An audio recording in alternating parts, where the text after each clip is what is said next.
Today on What the Lux, we're joined by Leona Qi, President of VistaJet US. Leona's journey from Wall Street to the skies has redefined what leadership looks like in the private aviation sector. With her deep financial expertise and a sharp eye for innovation, she's led VistaJet's US expansion whilst championing sustainability, exceptional service, and greater diversity in the industry. Leona, welcome to the podcast. Thank you for having me. It's a pleasure. So I should probably disclose at the beginning of this podcast, I'm a aviation nut. I come from a family of, as we say in the UK, propeller heads, starting with two great uncles who were airline pilots for KLM and Aer Lingus. My father, who's a private aviator, and some of my best memories are flying in a Cessna across to France on adventures with him. And, you know, in my time, I've met people in the aviation industry, in aircraft leasing, in the airline sector. And the thought occurred to me when I was preparing for this interview is every one of them is a man. And the obvious first question I'd love to ask is, you're a woman in aviation, executive in private aviation. How unusual is that? Well, thank you. First of all, it's fascinating that your background. I think we have a lot to talk about. And I think there is a misconception for women in aviation. A lot of times, this is what we're trying to educate the public as well as specifically next generation. There are a lot of sectors in private aviation, right? When people think about women working in aviation, the first thing that pops to mind is that you must be working in the cabin as a flight attendant. But there are many departments in the company. You could be in sales, you could be doing marketing, you could be doing private dining, you could be doing engineer, you could be an engineer, you could be obviously be a pilot. We actually last year, when we were celebrating International Women's Day, we landed an aircraft that had women first officer, women captain, as well as the flight attendant. Yeah, there's obviously that side of aviation, but in the management side which you're in, when you first moved into your current role, there were, I think, less than 3% of women executives in aviation or private aviation. What's the stat now? Unfortunately, I don't think it's much higher than 3%. I think is probably around 5 or 6%, but it's definitely changing. And it's not just in private aviation. I came from a background in finance on Wall Street, so that's also a very much male-dominated field. Yes. Where I think the way that I'm always thinking, how do we change the perception? So there is, NBAA in the US and there's EBA in Europe. When we go to air shows, there's always a student day. We want to educate the next generation to let them know that it's possible. And me and my peers, we're going to lead by example to show them why that there is a future in private aviation. And at VistaJet specifically, we hire, when we look at who we want to hire, we very much focus on talent. And it's definitely based on performance. Yeah. And because of that, our management team, there are 40% of them, they're actually women. Really? So we're really proud of that. So 40% in VistaJet management? In VistaJet, middle management and above. Yeah, that's or great. Female. That's great to hear. So I want to come back to you and your career, but I think the listeners would love to know, can you just tell us about VistaJet and also what it does? What's the business model? So VistaJet, we own and operate a fleet of over 300 aircraft. And the aircraft does nothing else, but they're dedicated to our members around the world to provide them a subscription-based business model, where we provide them a guaranteed availability access to our closed fleet anywhere in the world with a fixed hourly rate. Okay, and how do you make your money? How do we make our money? Yes, because the one thing I was, again, when thinking about your business model is that you can obviously buy into you're not own it's not ownership. You're taking charters essentially, and you own or lease a fleet of jets. So they can't be idle for very long, can they? It must be a real logistical challenge to make sure that they're used enough to make the appropriate margins. Correct. So in our business model, it's very important to make sure that the aircraft is not sitting there empty, like you said, right? So we prefer, a lot of times customers ask me, where are your aircraft based? Yeah. So the answer is that we prefer them to be based in the sky. So we are all looking at what we call the utilization. So if you look at our addressable market, there's around 10,000 aircraft around the world, business aircraft. They're super mid to ultra long range. That's what VistaJet, our fleet, is focused on, right? So super mid is from 8-seater, and then ultra long range, where our fleet, we have 14 seaters. So the average usage of corporate jet is around 150 hours per year. Yeah. So a lot of times they're sitting idle. Where at VistaJet, our aircraft flies around 800 to 1,000 hours per year per aircraft. So that's how we make our money. And we're also want to make sure, because the corporate aircraft itself, there's a lot of inefficiencies. We'll get into that and why people still want to fly them, why it's absolutely necessary, and it's a business tool to fly corporate aircraft. So going back to the VistaJet business model is that we basically lease this aircraft, lease the time really to our customers, because our business model to the client, they're asset free. They don't have the asset risk. They're paying us the fixed hourly rates upfront, and they're flying down those hours. Yeah. They're committed to us. It's a multiple year contract. In return, what we're guaranteeing our customers is guaranteed availability on closed fleets with 24-hour booking notice around the world. And we're on the business side, what we need to make sure is that we have an evenly distributed customer base around the world. So meaning that if I have a customer flying from New York to London on a Global 6000, I'm going to use the Global 6000, which is 14-seater, an aircraft with 13-hour range as an example. What we want to make sure is that we have another customer in London that can pick it up and fly that aircraft to Shanghai. And the next customer in Shanghai can pick that up and fly that aircraft, let's call it Dubai. And then the last customer can fly it from Dubai to LA. So how do you, I suppose the question with that is, how do you end up not disappointing a customer who can't get on a leg they want to do? How does that work? It must be a logistical feat of achievement, to make that happen. Well, that is a great question. It's $1 billion question, right? So the company started 21 years ago. Yeah. By our chairman and founder, Thomas Floor. It started with one single aircraft, and that's a Learjet, and started in Europe.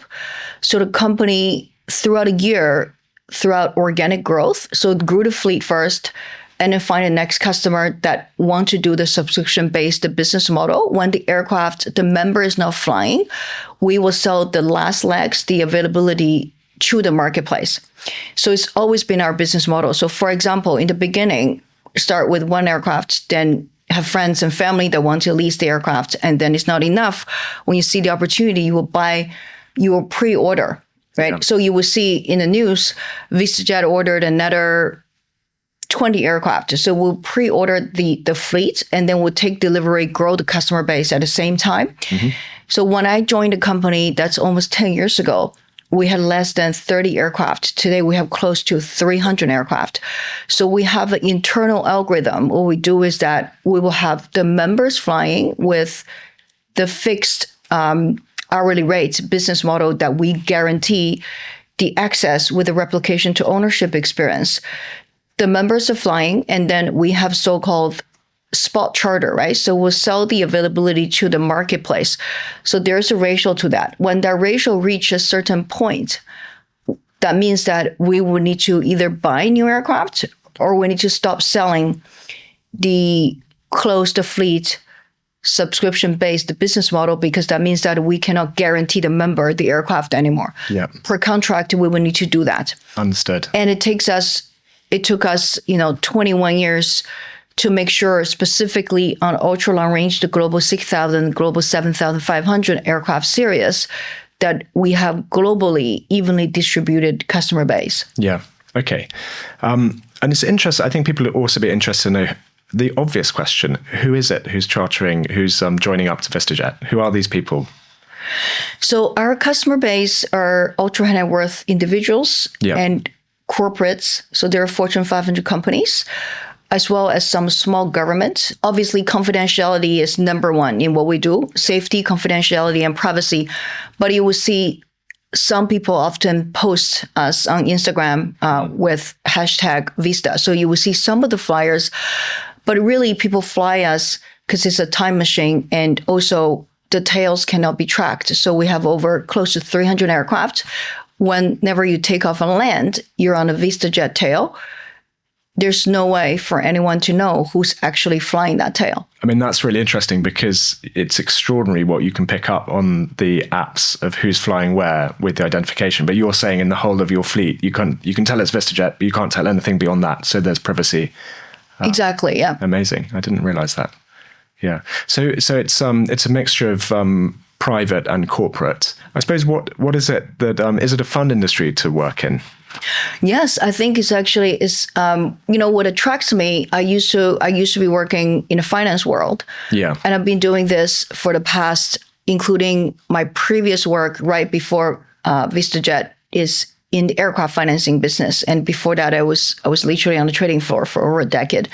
What's exciting about working at a VistaJet is that every single day is different. So today, we over 300 aircraft. We have a flight takeoff and landing every 2 minutes. And each flight is different. And who's flying it and why are they taking the trip? So for me, that's fascinating because each single flight takeoff, we are somehow changing the world, right? There's stats each single time a private aircraft land in a place. There are very meaningful financial impact that is making to the region. So sometimes on average is $20 million. Whether corporate executives going there to do a deal, a M&A deal, to provide local opportunities for people, job opportunities. So that's really fascinating to me. And we have the privilege, some of the customers being with us for over a decade, we have the privilege to see them from a startup to do their Series A funding and B funding, and we fly them to the New York Stock Exchange to see their company going IPO.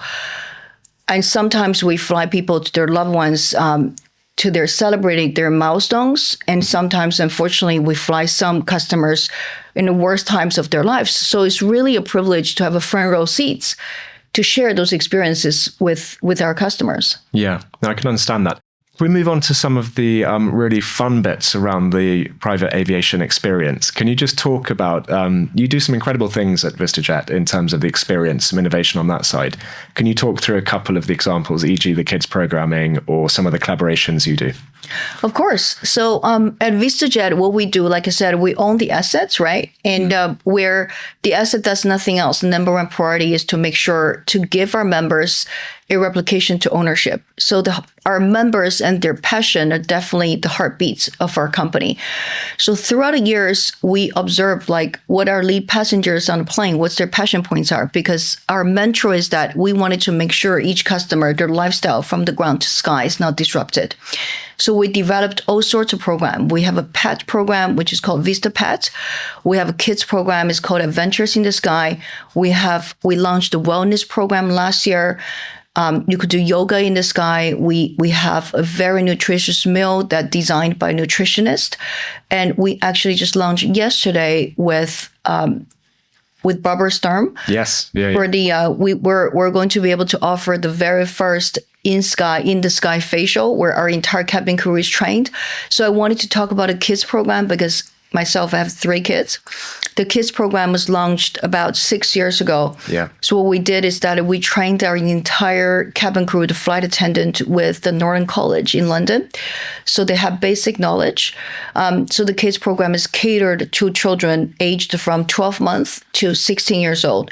So we can provide, basic, there's kids menu and we have kids amenities, so there's coloring books and toys. We also partnered with Sharky and George, based in London. Kids entertainers of some renown, yeah. Kids entertainers, exactly. So even if the kids entertainers are not on board, they could provide hampers. For example, there's Spy Kids. There's kids for picnic. It's called Alice in the Wonderland. It depends on, what your kids' interests are. And for flights over 4 hours, we could also help organize a language class. So there are over 16 language courses you could choose from. So if your kids are taking French lessons while they're flying, they could continue with that class. We can organize a tutor on board. Yeah, I mean, that's incredible and unexpected in a way to hear that.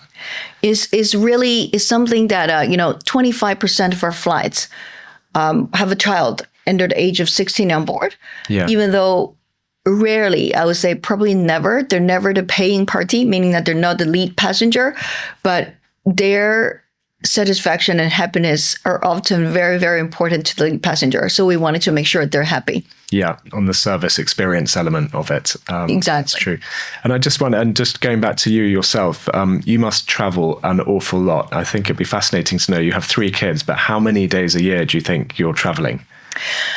I travel somewhere around, I would say 250 to 300 hours a year. Yeah. How many days is that in other countries, or roughly?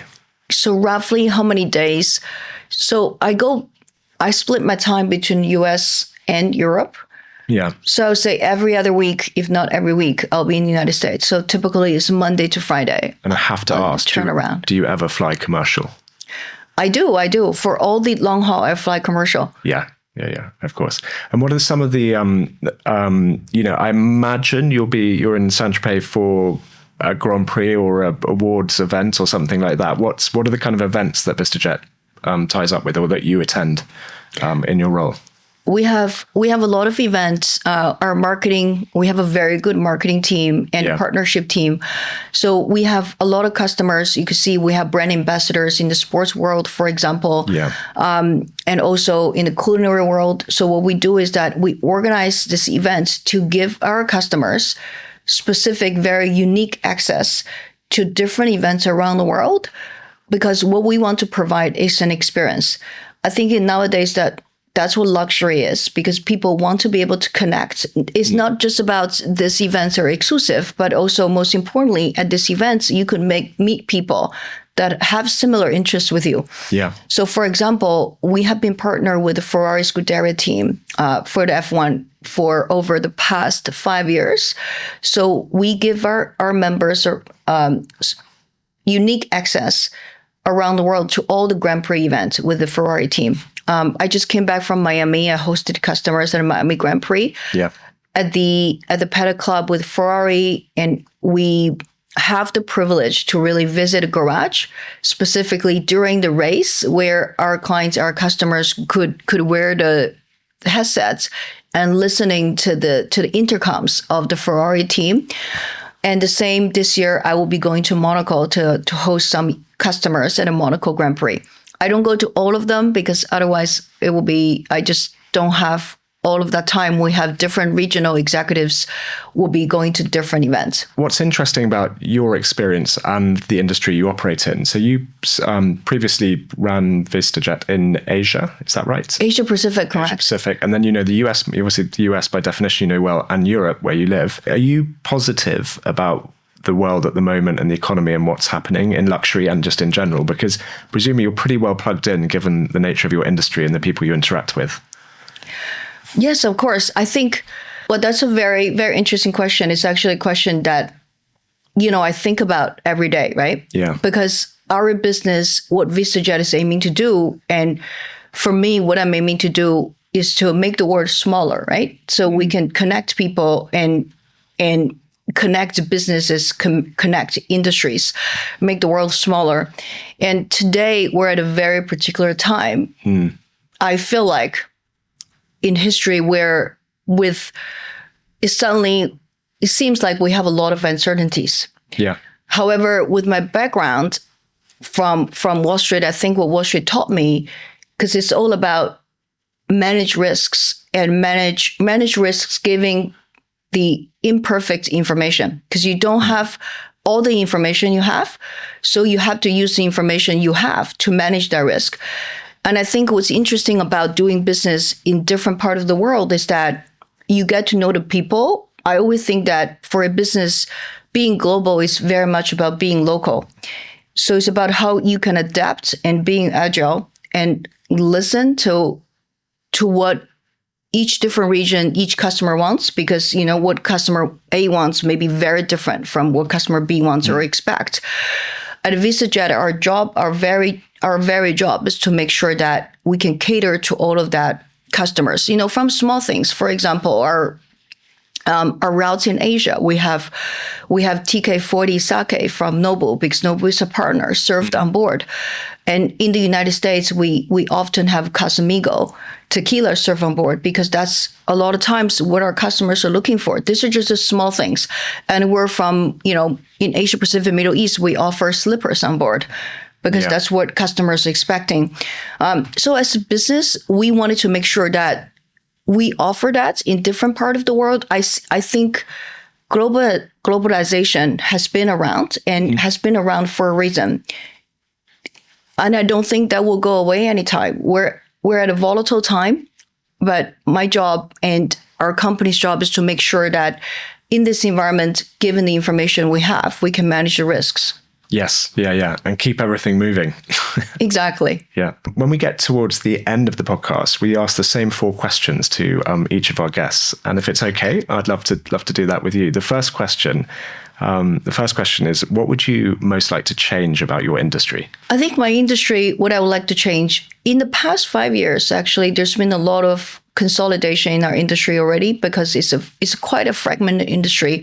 And a lot of times, it's not as transparent as I would like. For example, from a pricing and safety perspective, specifically, because, if you want to fly, let's say with commercial airlines, you could do a Google search and you will search if you want to serve the safest airline in the world, right? It's being ranked and rated every year. Yes. You could pretty much, you can see all the results, where in our industry it's very difficult. We have different ratings, international accreditations, where VistaJet participates in all of them, because safety is paramount, is very, very important. And also pricing, right? So for example, if you want a flight from New York to Palm Beach, you will see a very, very different range. And sometimes from an outsider or from a consumer point, it's very difficult to understand that. I would like to see more transparency in our industry. And that's why at Vista, we have another company that we ran under, it's called XO, right? Yes. So we're the first platform that offer instantaneous pricing. So you could see the aircraft specs, what you're booking, the pricing, and how many seats this aircraft have. Yeah. So we want to be the pioneer in that. And so that's more of the Uber type business model. Uber-ish, yes. So it's open fleet business model. We have access. We work with different operators, and we have audited just over 2,400 aircraft around the world that they pass our safety standard, and they will give us the pricing. So it's instantaneous pricing. Yeah, got you. The second question is, what most concerns you about the world we're leaving the next generation, your kids? My kids. That's also something I think about very often. And I think even compared to when I was younger, I think today's world, I wish that there could be more long-term thinking. I think a lot of times today, it's very much about a quick fix. And, from Instagram to TikTok, where people are often, in my opinion, want to share what they're doing and want to see results very, very quickly. I wish that we could be more thoughtful in terms of approach and in everything that we do in terms of the process, and have a better foundation into things, so that could leave a long-term impact. Yes. Yeah. The penultimate question we always ask is, if you had to give up your job tomorrow, you're not allowed to do this job or work in private aviation, what would you do? What would I do tomorrow? First of all, I'm very interested in all the luxury sector. Yeah. I think I would do that. But most importantly, I really want to mentor the next generation of female leaders. Yeah. Because I don't think there are enough. I think you kind of asked me, and one metric that I often use is also the lead passengers at VistaJet, because VistaJet fly business leaders. When I just joined the company over 10 years ago, the lead passenger at VistaJet, the percentage was very low, it was around 5%. So I have always believed that when the lead passenger at VistaJet reach parity, that means that in the boardroom, women and men will reach parity.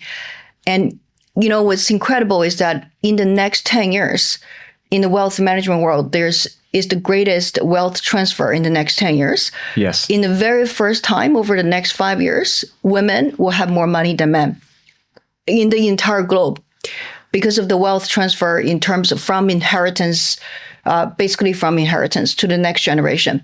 So women, there will be more power in terms of spending power in women's hands. And I wanted to make sure that in terms of talent, I can mentor the next generation of female leaders.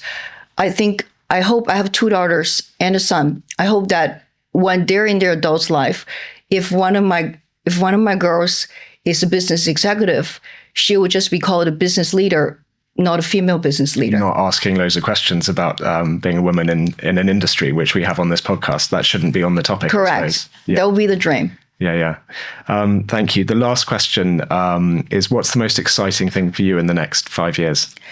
The most exciting thing for me in the next 5 years really is to see the industry, the luxury industry sector, specifically Vista, to continue to innovate, because we have now, right? For example, we're incorporating technology such as AI into what we do to do things more efficiently. I want to see a lot of innovations in the industry. And again, our job is really to make the world smaller and to connect people.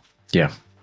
Leona, thank you very much. That was a fascinating overview of your role and the private aviation industry. It's really appreciated you coming on the podcast today. Thank you very much. Thank you for having me, Fred. Pleasure.